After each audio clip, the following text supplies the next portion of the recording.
Ya está todo preparado para empezar el partido en la casa de los Gutiérrez con IKEA. Atrás está el sofá Civic, con diferentes covers para hacer match con cada selección. En el medio, los vasos Lodrat, repartiendo bebidas por todo el campo. Calentando por si viene alguien extra está la silla plegable Gunde. Y arriba, Ostaval, la coffee table de 2 alturas marcando un gol con cada snack. Visita IKEA y logra crear el line-up ganador para disfrutar del fútbol en tu casa. Con buena calidad y buen precio. IKEA, sueña sin medida. Ser podcast.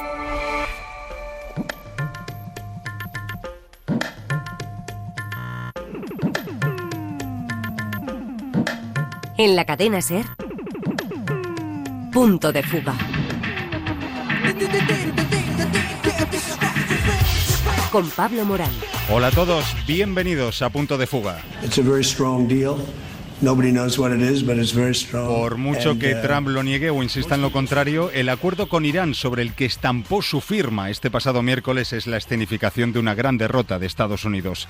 Trump no ha conseguido ninguno de los objetivos que se marcó al empezar la guerra y ahora paga un alto precio para resolverla, o al menos para intentar resolverla, porque algunos de los grandes asuntos, como el futuro del programa nuclear iraní, todavía se tienen que negociar, y otros, como la capacidad balística del régimen, sus misiles, ni siquiera se va a discutir. Y todo condicionado a que Netanyahu acate, frene su ofensiva al Líbano y abandone el país. Está en el punto 1 del acuerdo, pero Israel lo ha empezado a incumplir poco después de que Trump firmara.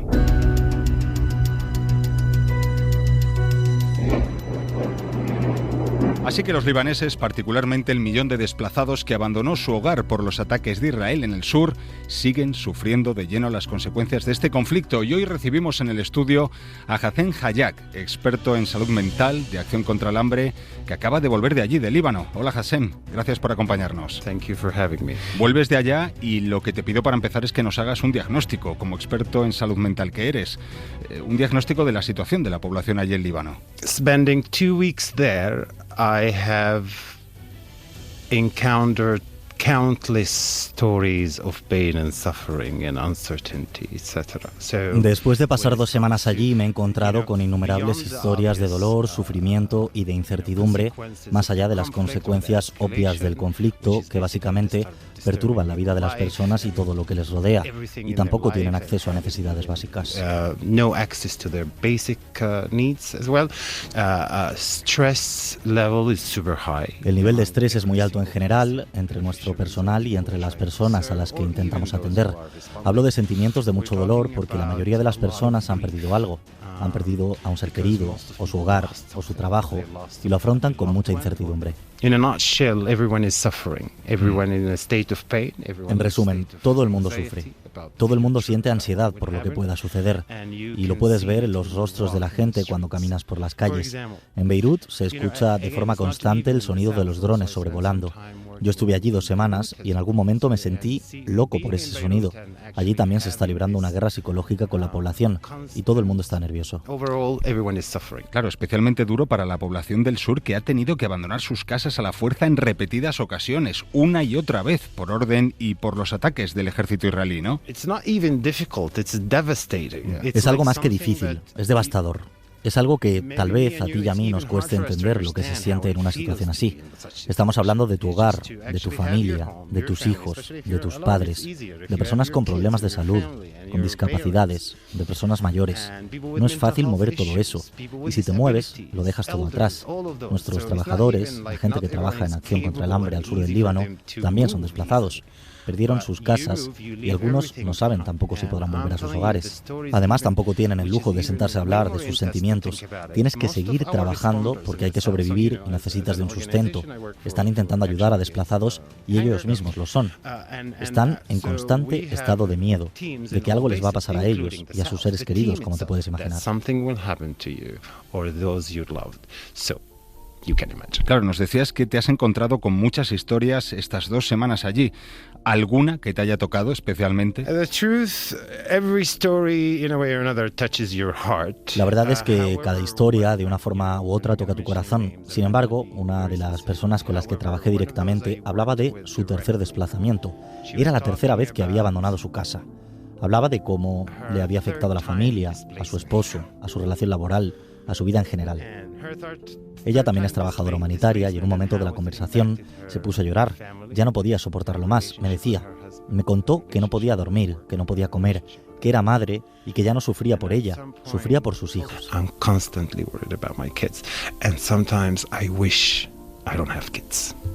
Estaba constantemente preocupada por sus hijos y en un momento reconoció que pensaba que hubiera sido mejor no tenerlos, que hubiera sido mejor no ser madre. En ese momento rompió a llorar. ¿Los libaneses creen que la paz puede llegar a su país gracias al acuerdo firmado esta semana entre Irán y Estados Unidos?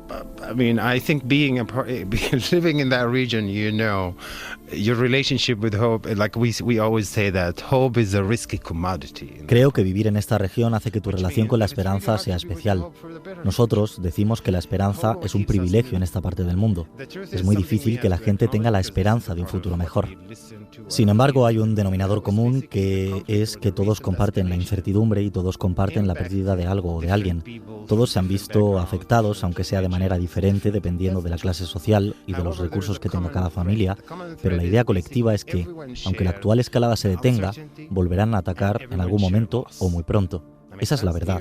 Llevan 20 y tantos años comprobando que cuando las cosas se calman un poco, siempre se complican al final.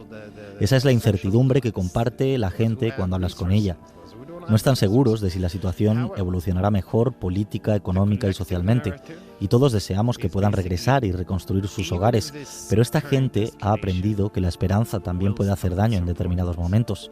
Les resulta más fácil pensar en lo negativo, y si la cosa no es así, al menos les sorprende. Hope is also can hurt at some point. It's easier to think of the negative. So, you know, if it comes, you're not surprised. ¿Y cómo está gestionando Líbano semejante cantidad de desplazados? Son 1 millón. Yes, I mean, we have to give credit for the Lebanese people. You know, with all the things that they have been going through, but they have a very solid... Sí, hay que tener confianza en el pueblo libanés por todas las cosas por las que ha estado pasando y para las que tienen una respuesta muy sólida. Eso significa que muchas organizaciones y personas se están uniendo e intentando ayudarse entre sí, incluso personas con diferentes puntos de vista políticos o de religión o lo que sea. Admiro su capacidad de respuesta, cómo lo están gestionando. No obstante, los refugios están llenos y se hace lo mejor que se puede para cubrir todas sus necesidades, pero la verdad es que no se cubren. Hay tantas necesidades que el reto es enorme. La comunidad, las organizaciones sociales y humanitarias están trabajando mucho. La gente en general hace un trabajo increíble y hay que reconocerlo. Sin embargo, no hay recursos suficientes y lo hacen lo mejor que se puede. Están alojando a personas desplazadas, pero si vas a alguno de estos refugios, ves a demasiadas personas en un mismo espacio, sin baños suficientes. Hacen lo que pueden. Y no quería dejar de preguntarte por los niños. ¿Cómo los has visto en medio de este panorama?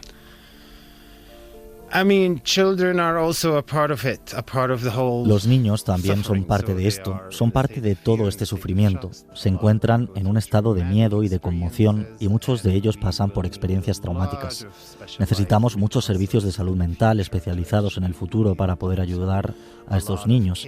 Son chicos que han perdido sus rutinas y su vida. Ya no van a la escuela, no pueden ir a la escuela. Están separados de sus compañeros de clase o de los miembros de su familia. Se nota el trauma, el miedo, la incertidumbre y también muchos comportamientos reprimidos. No obstante, los niños son más resilientes que nosotros, los adultos. Después de un ataque con drones o después de algún acontecimiento importante, siempre ves a los niños jugando fuera, en las calles. Pero si no les damos apoyo mental y educativo adecuado, las consecuencias serán mucho mayores de lo que vemos ahora. Hassan Hayak, muchas gracias por acompañarnos. My absolute pleasure. Thank you for having me. En la cadena SER, Punto de Fuga.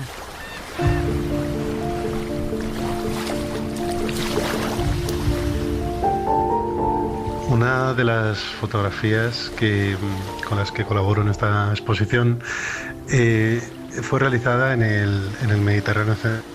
En ella vemos una embarcación después de que 450 personas que viajaban a bordo fueran rescatadas. Se trataban de 450 personas procedentes de Eritrea y cuando el equipo de rescate al que yo acompañaba terminó de trasladar hasta la última persona, a su embarcación lo que quedaban eran los rastros de una travesía especialmente compleja, ropa, un compás, algunos de los pocos objetos que viajaban con ellos, y la embarcación permanecía en un mar en ese momento en calma, que poco tiempo después empezaría a complicarse y a complicarnos un poco esa operación de rescate. ¿Y sabes qué fue de ellos? Bueno, sobre todo lo que sé es que cuando nosotros llegamos a ese rescate, además de esas 450 personas a bordo, había ya un bebé que ya había fallecido. Durante la operación de rescate falleció otro joven que no pudo soportar las condiciones de hacinamiento en la bodega de ese barco. Estamos hablando de un pesquero, un barco que podría parecer un pesquero al que se le había quitado la cabina para que cupiera más gente, ¿no? Con un tremendo riesgo de hundimiento. Y otro bebé también fallecería en la travesía hasta Italia. Una vez llegados allí a Italia, en la transferencia que se hizo, ¿no? Cuando se les entregó a las autoridades que llegaron al puerto, yo les perdí el rastro. Santi Palacios, gracias por acompañarnos, amigo. Muchas gracias a vosotros. Santi es uno de los fotoperiodistas más reconocidos en España, que ahora presta su talento junto a otros muchos compañeros a una exposición dedicada a dar a conocer la realidad de las personas refugiadas. Se llama En su piel, miradas por la integración. Eso se echa mucho en falta ahora, ¿no, Santi? Ponerse en la piel de esta gente. Bueno, yo siempre he pensado que gran parte de lo que hacemos, del trabajo que hacemos, consiste precisamente en, aunque esté muy manoseado el término, ¿no? En lograr empatía, ¿no? En lograr empatía, porque un poco mi experiencia es que cuando los espectadores dejan de ser espectadores y presencian de forma directa muchos de los hechos que nosotros fotografiamos, en este caso en las fronteras o en las rutas migratorias, la percepción que tienen es muy diferente, ¿no? A la que suelen tener cuando están consumiendo la información directamente en los medios de comunicación. Entonces, digamos que uno de los grandes retos para nosotros sería romper esa diferencia, ¿no? Y lograr que ese impacto se parezca más al que tendrían si lo vieran en directo. Totalmente, ¿no? Falta más de esa empatía y quizás menos de hablar de problemas de integración, porque realmente, y comparados con otros países de nuestro entorno, otros países europeos, en España, no sé si hay un problema de integración. Santi, ¿tú cómo lo ves? Bueno, yo creo que si comparamos, no es el país que, digamos, represente de una mayor problemática para nada, tampoco probablemente el que mejor posicionado esté, pero sí que, mira, sobre lo que estabas diciendo, a mí me parece que yo he hecho mucho en falta en el debate público, precisamente más propuestas para esa integración, esa propuestas que funcionen, propuestas que sirvan para que las cosas vayan mejor, para que las personas que llegan, digamos, puedan llevar a cabo una vida normal, que es lo que están buscando, y también para que en ese sentido también sean útiles en la sociedad a la que están llegando. Entonces, yo escucho muy poco sobre esto y mucho más sobre, directamente señalamientos y directamente debates, incluso directamente formados a partir de la nada, ¿no? Inflados a partir de la nada. Yo estoy seguro que tiene muchísimas ideas de esto que nos estás diciendo, Santi. Otra de las personas implicadas en este proyecto, en esta exposición, es la ONG Rescate, dedicada a dar apoyo a estas personas, a estos refugiados, y estamos en comunicación con su director general, con Carlos Echanove. Hola, Carlos, ¿cómo estás? Buenos días, ¿cómo estás? Pues nos decía Santi que echaba mucho de menos propuestas de estas, ¿no?, a favor de la integración. ¿Qué propondrías tú? Bueno, primero, antes que proponer, yo creo que la integración se está realizando, ¿eh? O sea que luego vendremos a cosas que se pueden hacer todavía más, pero por supuesto, de vez en cuando, una vez, tampoco tanto, una vez cada 2 semanas, oímos una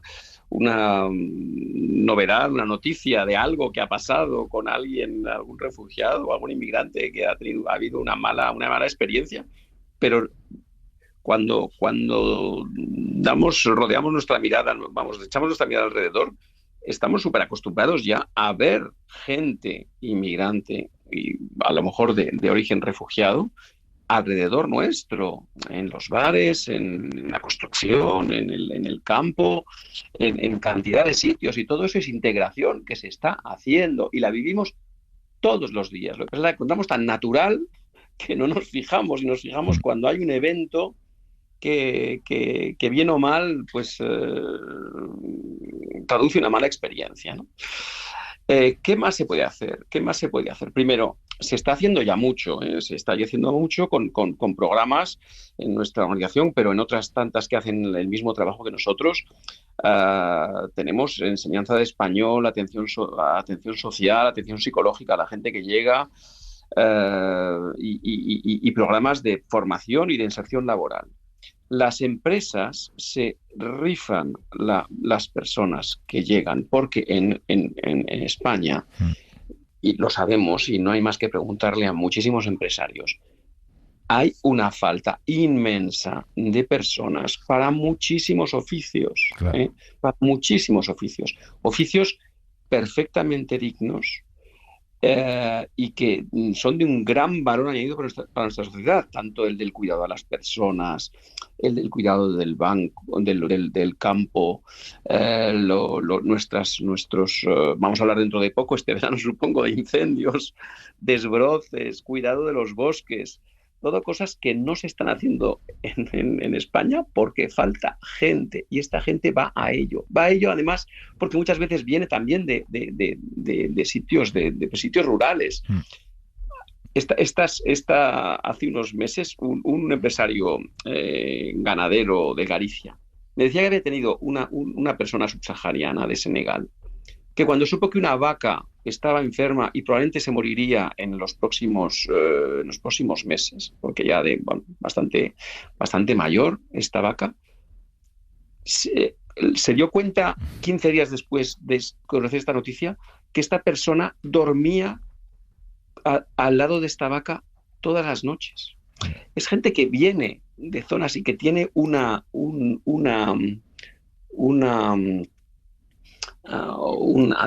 ¿cómo decirlo en inglés? Un attachment, un cariño por cosas que a veces en nuestra sociedad se han perdido, ¿no? O sea que además tienen mucho que aportar.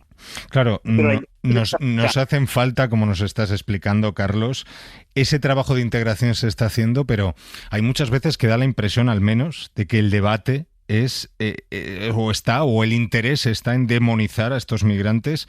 Claro, con esos discursos podemos llegar a tener un problema realmente de integración, que nos hayamos así como creado casi de la nada, ¿no? Claro, porque creamos con una mirada que sea una mirada de miedo, de recelo, esa mirada se siente. Entonces, si creamos esa mirada, las personas que llegan la van a sentir, y nadie se puede sentir a gusto teniendo esa mirada enfrente de ciertas personas que se están pensando en una demonización de este problema, ¿no? Con lo cual puede ser un círculo vicioso. Cuanto más demonicemos el problema, pues más estas personas van a sentir que no son bien acogidas. Pero bueno, te digo que no es algo que me preocupa medianamente, porque cuando se va después a los pueblos, al campo, incluso a las ciudades, la gente a la que rodea a estas personas, cuando les ven, les tocan un poco, como lo que decía Santi. O sea que cuando la gente ve, cuando la gente toca, y es un poco el objetivo de esta exposición, la gente empatiza, y la gente que está rodeada por esta gente, por estas personas, cuando hablas con ellos no tiene ningún problema. ¿Qué se puede hacer más con la integración?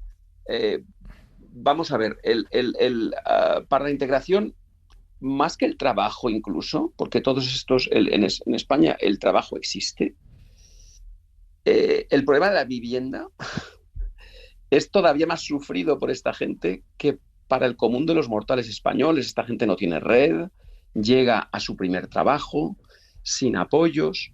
Conseguir vivienda es hoy en día más difícil para esta gente que conseguir trabajo.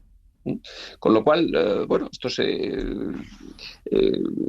viene a añadirse al problema de vivienda que tenemos en España, pero para esta gente habría que tener programas de acceso a la vivienda que facilitasen que gente que no tiene un pasado, que no tiene 6 nóminas, ni tiene 3.000 euros ahorrados, Claro. acceder a una vivienda. Lo que pasa es que para explicar algunos problemas, Carlos, como el de la vivienda, es más fácil señalar a un colectivo, ¿no?, que buscar soluciones reales a ese problema, que eso es algo mucho más complejo, ¿verdad? Yo os quería preguntar, en fin, nos estáis describiendo cómo son las sensaciones en la calle, en los barrios, en los pueblos, nos acabas de explicar, Carlos. Pero lo dicho, las políticas y los discursos van por otro lado. Y Santi, la Unión Europea acaba de aprobar su directiva, por ejemplo, de retorno, que facilita la expulsión de estos refugiados para llevarlos incluso a terceros países, a centros como los que ha imaginado y ha creado Giorgia Meloni en Albania. Es como ir en la dirección contraria. Pues totalmente, es como en la dirección contraria y además es algo que está sucediendo desde hace mucho tiempo, porque ahora se aprueba ¿no? ese decreto, pero digamos que esa externalización de control de fronteras, ese apoyo a políticas migratorias en terceros países donde hay una vulneración de los derechos humanos y de la legislación está presente desde hace mucho tiempo.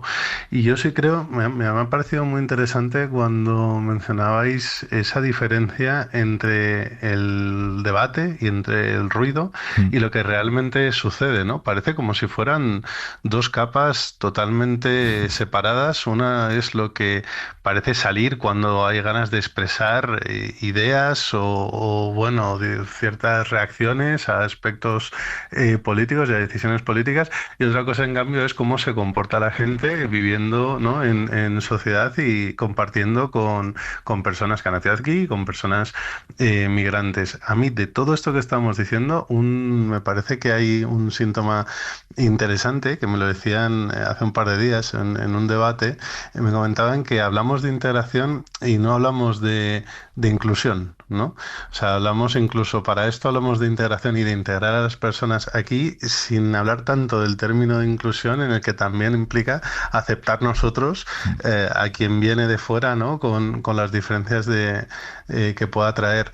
Y yo creo que me pareció interesante, pues no me había parado a pensar demasiado en la utilización de los distintos términos, ¿no? Y me parecía que representaba muy bien cómo partimos ya incluso de esa idea, ¿no?, de como mucho aceptar que ellos nos acepten y que se adapten a nosotros. Y se integren. Exactamente. Entonces, bueno, yo creo que sí que hay esa diferencia importante, es algo sociológicamente interesante, el por qué el discurso político, el debate público muchas veces es mucho más histérico de lo que realmente luego se vive a pie de calle. Lamentablemente no siempre, hay veces que también se viven situaciones que no deberían ocurrir, ¿no? Y yo creo que por la parte que a mí me toca, ¿no?, que es hablar como periodista que cubre lo que sucede en las rutas migratorias y las fronteras, nuestro papel precisamente consiste en acortar esa distancia, ¿no? Carlos, habéis atendido o atendisteis el año pasado a 2.000 refugiados, solo aquí en España. ¿Crees que medidas, reglas como estas que ha aprobado recientemente la Unión Europea para agilizar el retorno de estos migrantes, la expulsión de estos migrantes, les va a frenar en su ruta hacia una vida mejor? Pues mira, no creo. Primero hay que verla, si se ve la exposición y se ve por lo que pasa esta gente, de dónde viene, las circunstancias de las que viene, no nos podemos imaginar. Estamos en una burbuja, no nos podemos imaginar de dónde viene esta gente y de qué circunstancias huye, ¿eh? Entonces no será una amenaza de ir que les llevemos a otro país, que de otro, que rápidamente veremos que van a ser, supongo, cifras ridículas. Eso no quiere decir que no sean medidas que sean, de mi punto de vista, inaceptables, ¿no? Pero que van a ser cifras ridículas respecto al número de gente que viene y van a ser cifras ridículas primero porque no vamos a gestionar flujos de retorno tan importantes y después porque nuestro país los necesita. Claro. Y los integra y los incluye, como dice Santi, que tiene razón, y todavía tenemos que trabajar más en la inclusión, pero la inclusión se trabaja. Yo tenemos centros en pueblos de Galicia, en pueblos de Castilla y León, en pueblos de Guadalajara. Los niños de estas familias van al colegio y tenemos cantidad de testimonios de niños de nacionalidad o residencia española que están en los colegios y que ven llegar a los nuevos de Sudán, de Somalia, de Afganistán, de Venezuela, de Colombia, de Perú. Y los niños por las tardes van a contar a sus padres, hay uno nuevo en casa y mira, y me ha contado qué. Y baila diferente y tal. O sea, es extraordinario esto para nuestros hijos también, ¿no? Ojalá mucha gente más tuviera esa mirada limpia y sin prejuicios como la de esos críos. Oye, Carlos, la exposición en Casa América, ¿después?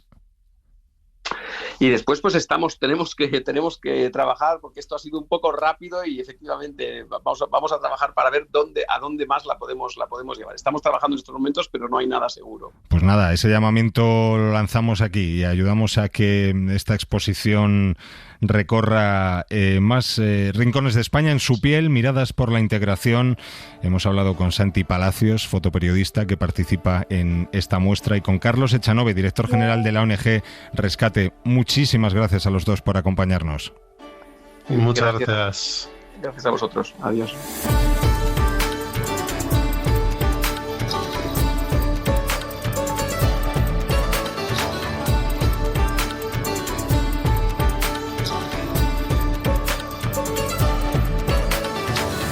Pues esto es todo por este domingo. Ya sabéis que os seguimos acompañando en cadenaser.com, en Facebook, en X, somos @puntodefuga y por supuesto en Ser Podcast. Allí tenéis todos los capítulos, como siempre, de Punto de Fuga para escucharlos cuando queráis y para compartirlos, porque seguís siendo parte fundamental de este mundo que también importa. Hasta el domingo que viene. Adiós.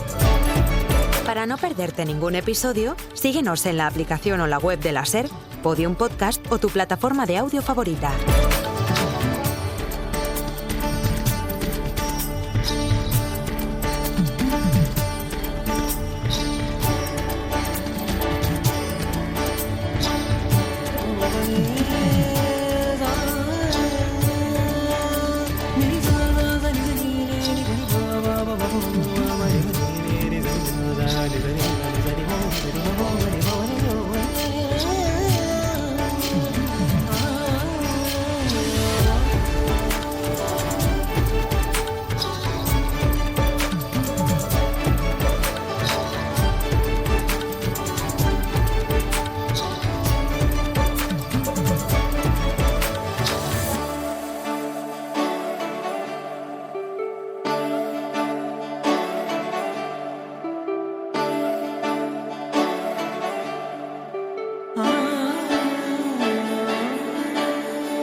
Ya está todo preparado para empezar el partido en la casa de los Gutiérrez con IKEA. Atrás está el sofá Civic, con diferentes covers para hacer match con cada selección. En el medio, los vasos Lodrat, repartiendo bebidas por todo el campo. Calentando por si viene alguien extra está la silla plegable Gunde. Y arriba, Ostaval, la coffee table de 2 alturas marcando un gol con cada snack. Visita IKEA y logra crear el line-up ganador para disfrutar del fútbol en tu casa. Con buena calidad y buen precio. IKEA, sueña sin medida.